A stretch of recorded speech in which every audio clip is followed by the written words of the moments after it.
कक्षा 10 की ऑनलाइन कक्षा में हम इसकी प्रश्नावली 8 ऊंचाई और दूरी का अध्ययन कर रहे थे, जिसकी पिछली कक्षा तक हमने इसके 25 सवाल किए थे। आज हम आगे के जो सवाल है बाकी उनका अध्ययन करेंगे। तो आगे 3 सवाल और है, उनमें से 2 हमने लिख रखे हैं। तो 20वां सवाल देखते हैं।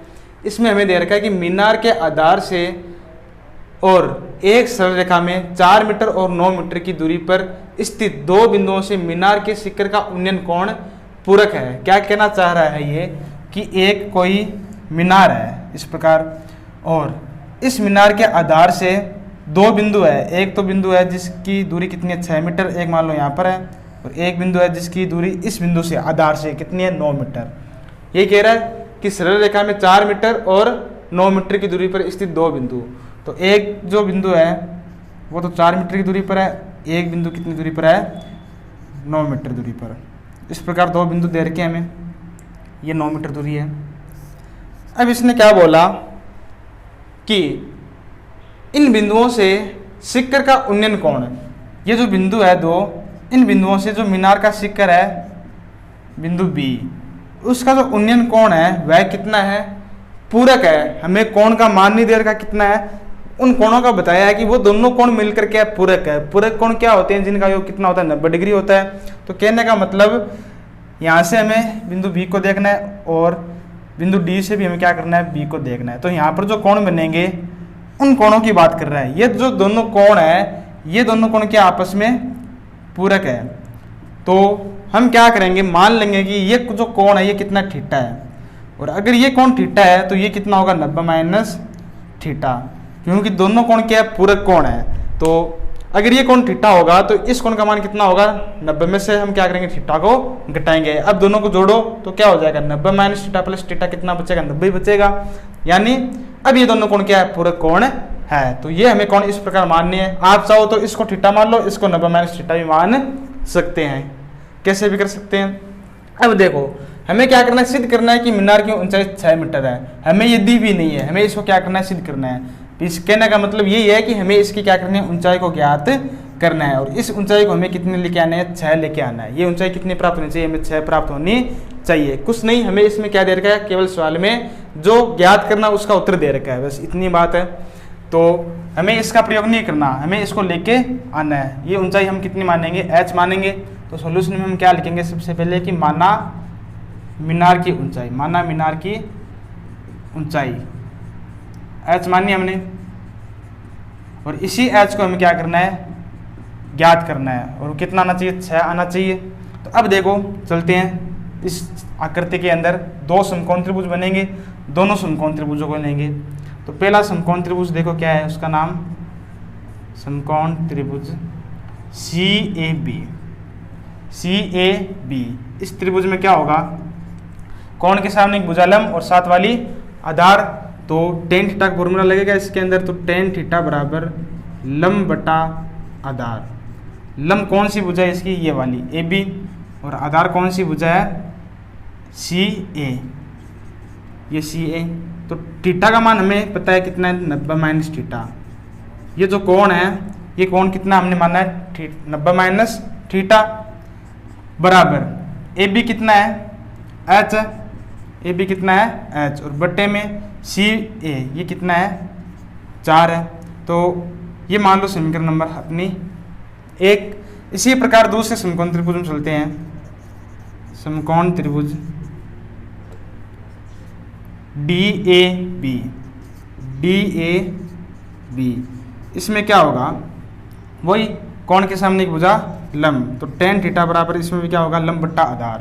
तो लंब बट्टा आधार, थीटा हमने थीटा माना है इसके अंदर, थीटा कोण कितना है थीटा, बराबर लंब यानी h, और आधार इसका कहाँ से लेगा कहाँ तक है DA, पूरा DA है, जो कि कितना दे रखा है हमें 9 दे रखा है। तो अब इसको हल करेंगे। तो ये हमें मान लो समीकरण हमने कितनी मानी 2 नंबर मानी। अब देखो इन दोनों की सहायता से हमें क्या करना है, h का मान ज्ञात करना है। अब हम एक काम करते हैं, समीकरण 1 को समीकरण 2 से क्या करते हैं गुणा करते हैं। तो LHS में जो है वो LHS में गुणा होगा tan 90 माइनस थीटा, किससे गुणा होगा टेन थीटा। फिर समीकरण 1 और 2 को हमने क्या किया, गुणा किया, तो इन दोनों को गुणा किया, बराबर में क्या आएगा, h/4 गुणा h/9, ये आपस में गुणा होंगे। अब टेन 90 माइनस थीटा क्या होता है, कोट थीटा। हमने फॉर्मूला पढ़ा है 7वीं प्रश्नावली के अंदर, पूरे कोण त्रिकोणमिति के अंदर, ten 90 minus theta cot theta, और ये क्या हो जाएगा टेन थीटा बराबर h गुणा h कितना आएगा, h का स्क्वायर, 9 गुणा 4 36। अब टेन गुणा कोट हमेशा 1 के बराबर होता है, तो ये 1 बराबर h स्क्वायर बट्टा 36, 36 को इधर लेके आएंगे तो क्या होगा, 36 बराबर h का स्क्वायर।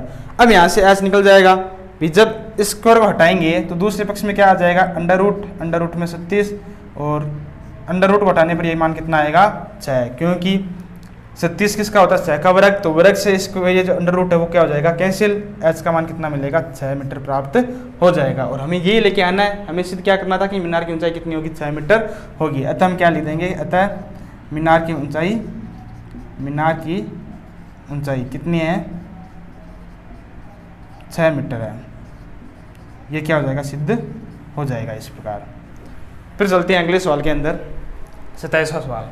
सड़क के एक और एक मीनार है और दूसरी ओर एक मकान है।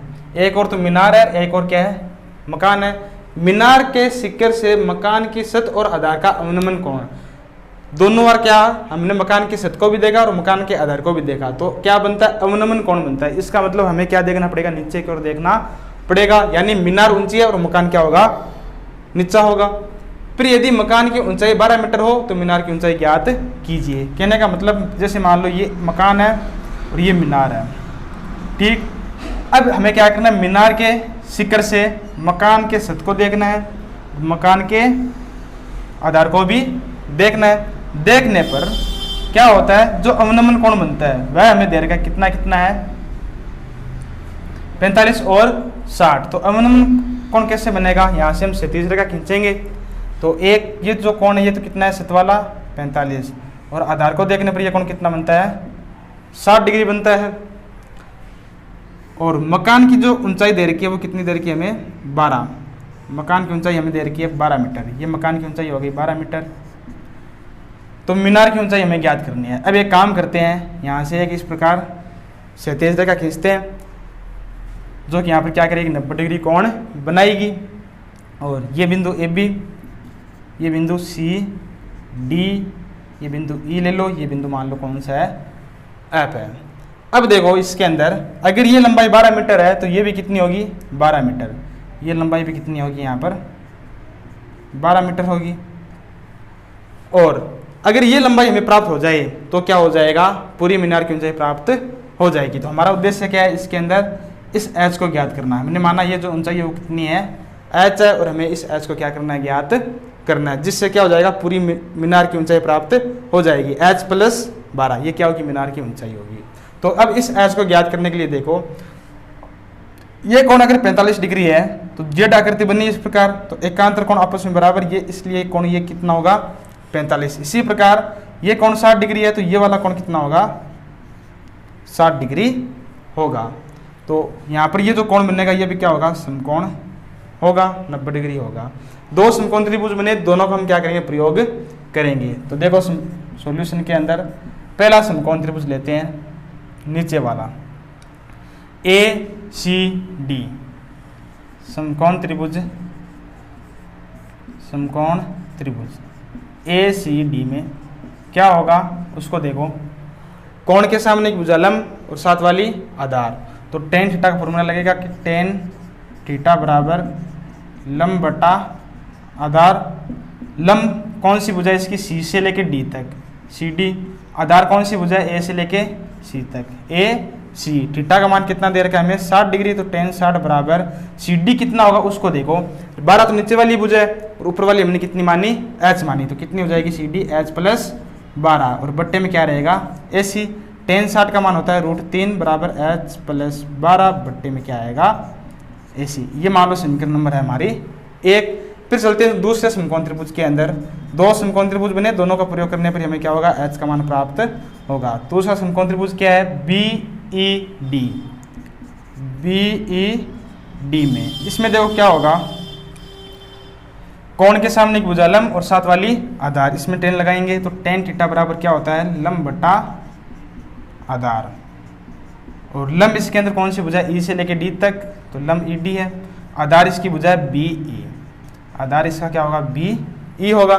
थीटा कितना दे रखा है हमें, 45, इसके अंदर थीटा कितना, कोण कितना है 45 डिग्री, बराबर ई डी, ये जो भुजा ये कितनी है, एच मानी हमने, तो यहाँ पर क्या आएगा एच बट्टे में बी ई। बी ई का मान हमें नहीं पता, बट्टे में क्या आएगा बी ई आएगा। टेन 45 का मान कितना होता है, 1, तो 1 बराबर एच बट्टा बी ई, एच बट्टा बी ई आ जाएगा। अब यहाँ से देखो इस बी ई को इधर लेके आओ तो क्या हो जाएगा, बी ई बराबर किसके आएगा, एच के बराबर आएगा, कि बी ई की लंबाई किसके बराबर आएगी, एच के बराबर आएगी। और चित्र में एक चीज ये देखो कि बी ई जो भुजा वो किसके बराबर आएगी, ए सी के बराबर। बी ई और ए सी क्या आपस में बराबर है, हम क्या लिखेंगे कि बी ई और ए सी आपस में बराबर है, इसलिए क्या होगा, ए सी का मान भी कितना आएगा एच, इसलिए ए सी भी किसके बराबर आएगा, एच के बराबर आ जाएगा। ये हो गई समीकरण नंबर 2। अब समीकरण 1 और 2 को हमें क्या करना है, हल करना है, और 1 और 2 को हल करके हमें क्या करना है, एच का मान प्राप्त करना है। तो यहाँ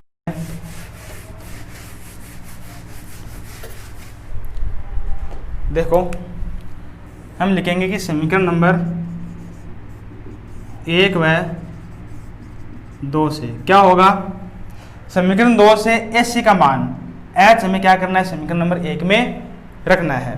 तो √3 बराबर एच प्लस 12 बट्टा एस सी की जगह हमें क्या रखना है, एच रखना है। तो ये समीकरण 1 और 2 से हो गया। अब इसको हल कर लेते हैं, एच को इधर लेके आते हैं, तो √3 गुणा एच बराबर एच प्लस 12, एच को इधर लाने पर √3 से गुणा होगा। अब इस एच को इधर लेके आओ तो √3 एच प्लस में है एच, इधर आने पर माइनस का एच बराबर में कितना रहेगा, 12 रहेगा। अब एच को कॉमन ले लो, तो कॉमन लेने पर यहाँ पर बचेगा √3 और यहाँ पर क्या बचेगा, माइनस का 1 बराबर में कितना है, 12। तो यहाँ से एच बराबर √3 माइनस 1 को उधर लेके जाओ तो बट्टे में √3 माइनस 1। अब नीचे जो अंडर रूट होता है उसको क्या करना होता है, हटाना होता है, इसलिए हम क्या करेंगे, इसका परिमेयकरण करेंगे। तो परिमेयकरण में देखो क्या होगा, जो बीच में चिन्ह है उसको क्या कर देंगे, प्लस उल्टा कर देंगे, और उससे क्या करेंगे, ऊपर नीचे गुणा करेंगे। √3 + 1 से हमने इसको ऊपर नीचे गुणा किया, तो ये इसका परिमेयकरण हुआ।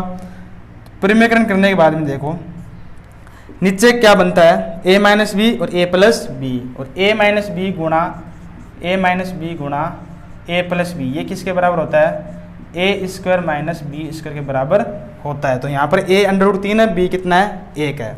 तो देखो क्या बनेगा कि 12 √3 + 1, √3 का वर्ग कितना होगा, 3, a का स्क्वायर माइनस b कितना है, 1, 1 का स्क्वायर कितना होगा, 1 ही होगा। तो h बराबर कितना मिला, 12 √3 - 1 बट्टा 3 में से 1 हटाने पर कितना मिलेगा, 2। तो 2 को 12 के अंदर भाग लगाने पर कितना आएगा, 6 √3 - 1। तो ये इसका क्या आ जाएगा, उत्तर आ जाएगा। तो मीनार की ऊंचाई कितनी आएगी, सॉरी ये h आया ना हमारे पास, h की लंबाई कितनी आएगी, 6 √3 - 1, और इसके अंदर हम अगर 12 को जोड़ देंगे तो क्या मिल जाएगी, मीनार की ऊंचाई प्राप्त हो जाएगी। तो मीनार की ऊंचाई को प्राप्त करने के लिए हम क्या करेंगे, फिर आगे मीनार की ऊंचाई को प्राप्त कैसे करेंगे, h में 12 को जोड़कर, h + 12, h कितना है, 6 √3 - 1, और प्लस में क्या जोड़ेंगे, हम 12 को जोड़ेंगे। इसको हल कर लेंगे थोड़ा सा, कैसे, √3 का हम क्या करेंगे, मारेंगे, 1.732 - 1 प्लस में कितना है, 12। तो 6 गुणा, इसको घटाने पर 0.732 बचेगा, घटाएंगे तो, और प्लस में कितना है, 12।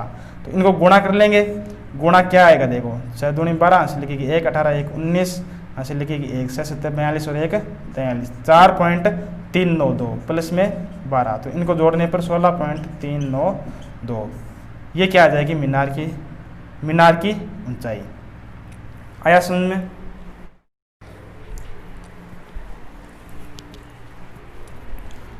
अगला सवाल करते हैं, प्रश्नावली का अंतिम सवाल है इसका, कि एक राजमार्ग एक मीनार के नीचे से होकर गुजरता है और एक आदमी मीनार के शिखर से एक कार को अवनमन कोण 30 डिग्री पर देखता है, यानी ऊपर से नीचे की ओर देख रहा है। कहने का मतलब अवनमन कोण है ना यहाँ पर, इसका मतलब वो आदमी क्या करता है, मीनार को मीनार के ऊपर है और नीचे की ओर देख रहा है। ये मीनार है, यहाँ से मान लो कोई एक सड़क जा रही है इस प्रकार, तो यहाँ पर जो व्यक्ति खड़ा है वह क्या करता है, इस सड़क के ऊपर मान लो यहाँ पर कोई एक कार है, उस कार को देखता है और देखने पर अवनमन कोण कितना पाता है, 30 डिग्री। अवनमन कोण कैसे बनेगा, यहाँ से हम क्या करेंगे, एक क्षैतिज रेखा खींचेंगे और उस क्षैतिज रेखा के साथ में यहाँ पर ये जो कोण बनेगा ये कितना बनेगा, 30 डिग्री बनेगा।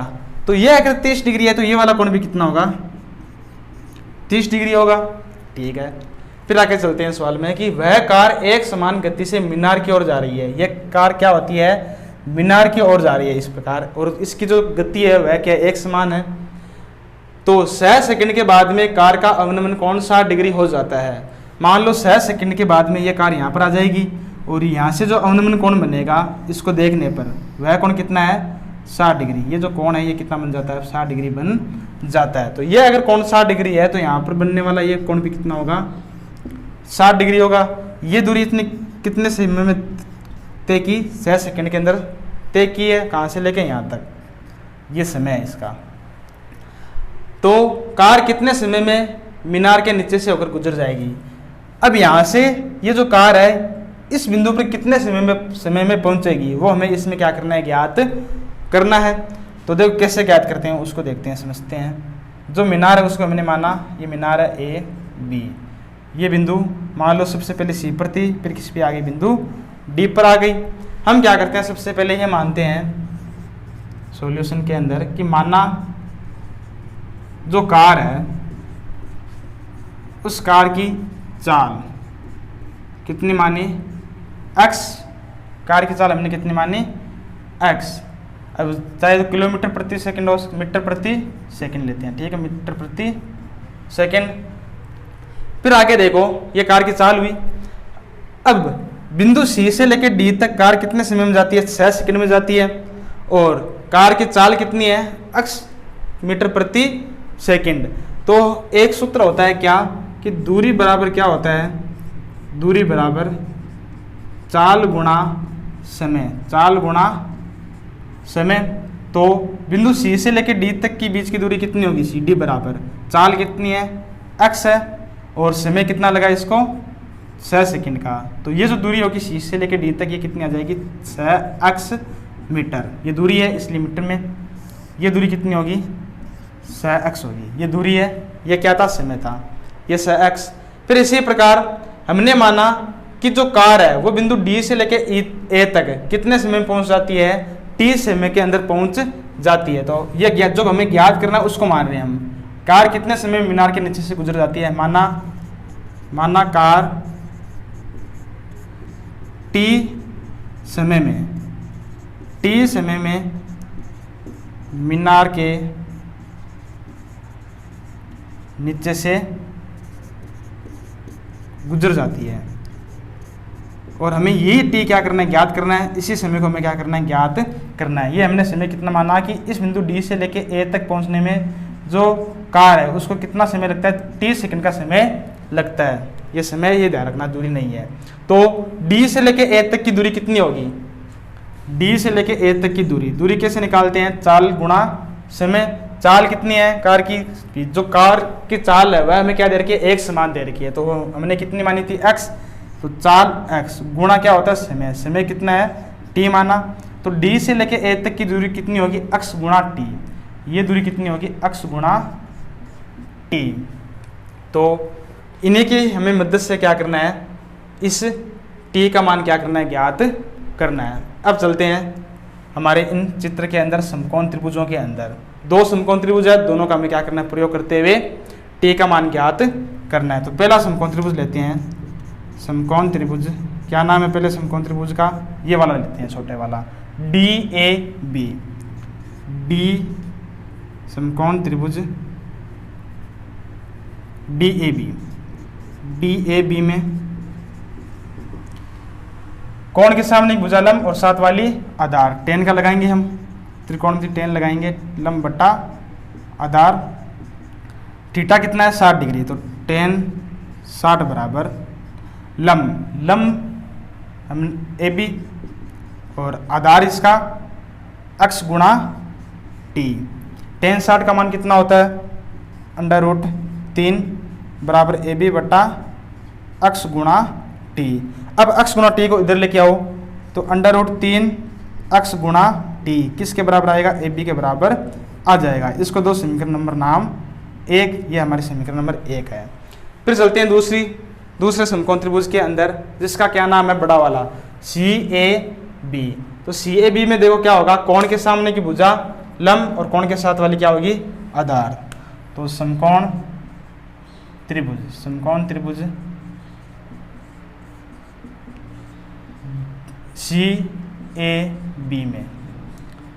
CAB में क्या होगा, कोण के सामने की भुजा लंब और साथ वाली पूरी क्या होगी, आधार होगी। तो tan थीटा बराबर लंब बटा आधार। थीटा कितना है इसके अंदर, 30 डिग्री बराबर लंब यानी ये वाली भुजा AB और आधार कौन सी होगी, C से लेके A तक। C से लेके A तक की लंबाई कितनी होगी उसको देखो, 6x लंबाई ये है और ये अगली वाली कितनी है, xt। दोनों को जोड़ना पड़ेगा। तो आधार इसका क्या होगा, 6x प्लस x गुणा t, ये इसका क्या होगा, आधार होगा। अब इसको हल करते हैं। tan 30 का मान कितना होता है, 1/√3 बराबर AB बटा 6x प्लस x गुणा t। अब इनको वज्र गुणा करते हैं तो 1 इससे गुणा होगा तो क्या मिलेगा, ये मिलेगा 6x प्लस x गुणा t बराबर में √3 किससे गुणा होगा, AB से क्या होगा, गुणा होगा। यह है मान लो समीकरण नंबर 2। या फिर जो समीकरण नंबर 1 है उसमें देखो हमने क्या निकाला है, AB निकाला।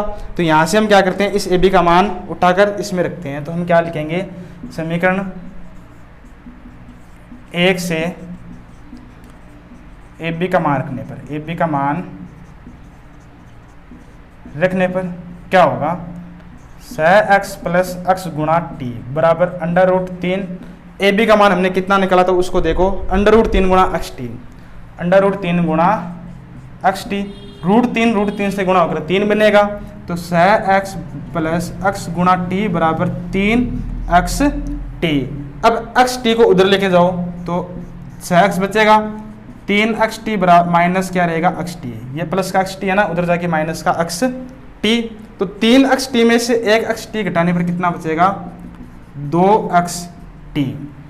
दोनों पक्षों में x है तो x से x क्या हो जाएगा, कैंसिल।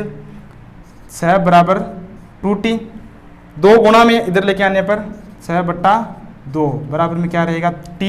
6 में 2 का भाग लगाने पर t का मान कितना मिलेगा, 3 प्राप्त हो जाएगा।